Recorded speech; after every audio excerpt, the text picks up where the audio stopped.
Rebonjour mes chers élèves. On se rencontre aujourd'hui pour continuer notre série de consolidation.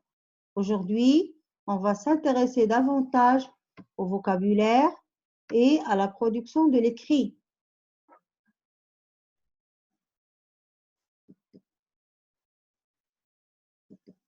Commençons d'abord par le vocabulaire. Alors, une famille de mots regroupe tous les mots qui ont été construits à partir du même radical. Le radical, ça veut dire la partie qui ne change pas. Voici une série d'exemples. Tapissier, tapisserie. Alors, le mot radical, c'est tapis. Dentiste, dentier, dentifrice, dentaire. Le radical, c'est dent. Jardinier, jardinage, jardinerie, jardinière. Le radical, c'est jardin. Grandeur, grande, grandir, grandissant. Le radical, c'est grand.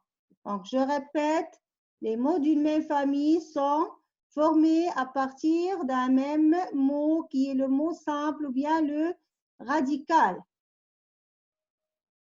Puis après, vous avez une série d'exercices, d'activités que vous pourrez refaire à la maison.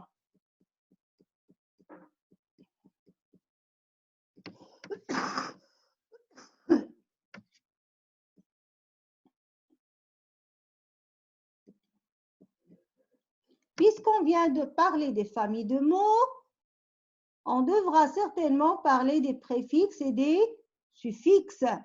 Le préfixe, c'est quoi? C'est l'élément qui se place devant le radical. Ça veut dire avant, au début du mot, pour former un nouveau mot de la même famille, que l'on appelle un mot dérivé. Par exemple, tonnerre, paratonnerre. J'ai ajouté le préfixe para.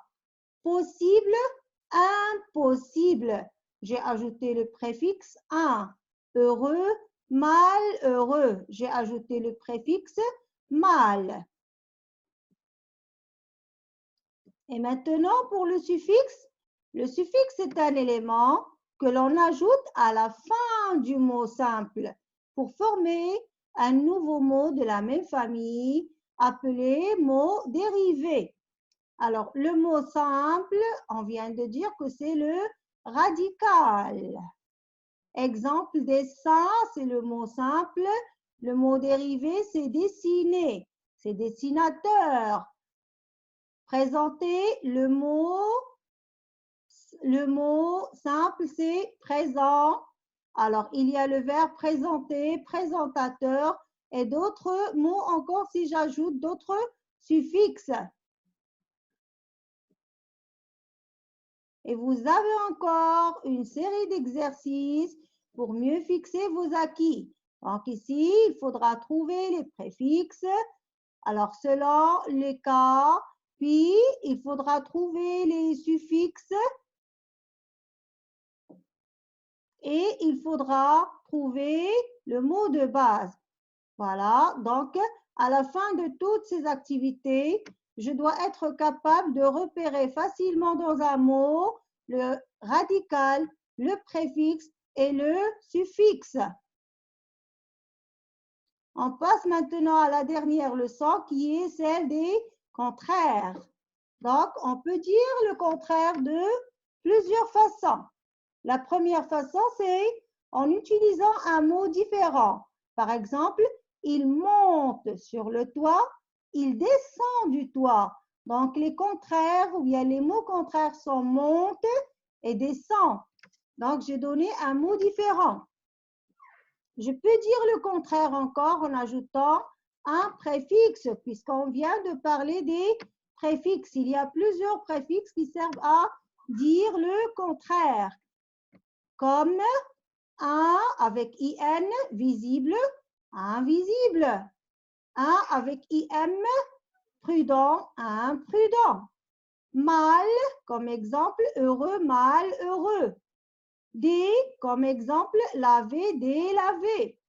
D avec S comme exemple, habillé, déshabillé. Il comme exemple, logique, illogique. Ir comme exemple, régulier, irrégulier. Et voilà une chose très importante, c'est que les mots contraires ont la même classe grammaticale. C'est-à-dire, le contraire d'un nom, c'est un nom. Le contraire d'un adjectif, c'est un adjectif. Et le contraire d'un verbe, c'est automatiquement un verbe. Et voilà, ici, vous avez quelques exemples de contraires usuels, bien sûr, que vous connaissez tous. Contraire de petit, c'est grand. Non, c'est oui. Sale, c'est propre. Courageux, c'est peureux. Chance, malchance. Rapide, lent. Bruit, silence. Heureux et malheureux. Et pour finir, vous avez encore une série d'exercices où vous devrez chercher à chaque fois des contraires, les réunir, les rassembler, que ce soit au niveau des vignettes ou bien au niveau des mots ou bien au niveau des phrases.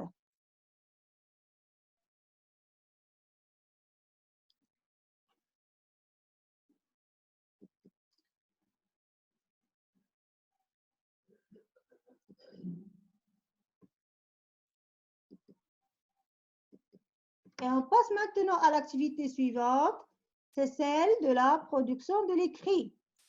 Donc, en se basant sur le vocabulaire qu'on voit ici, qui est devant nous, on pourra rédiger le portrait d'un personnage de notre choix.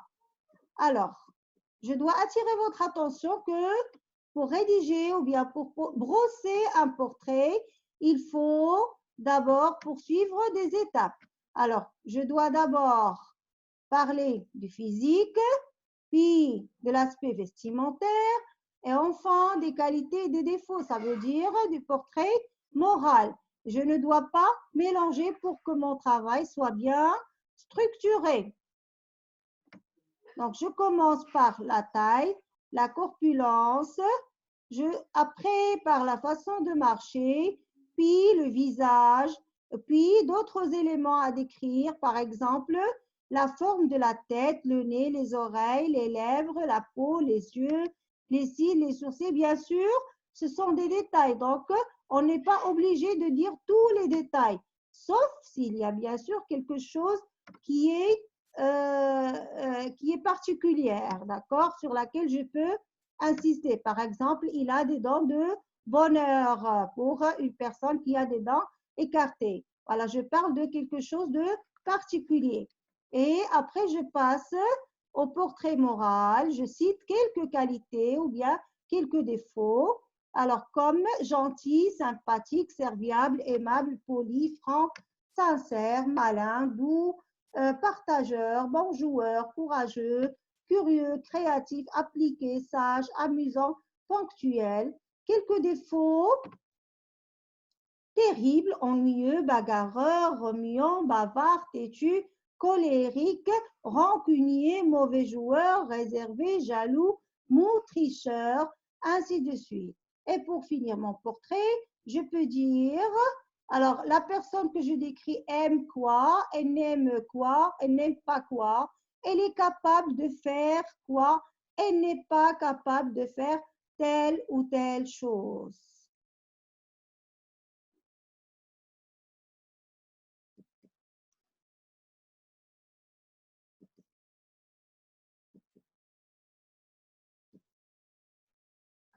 Et avant de finir, je peux vous dire, on peut trouver le bonheur même dans les moments les plus sombres.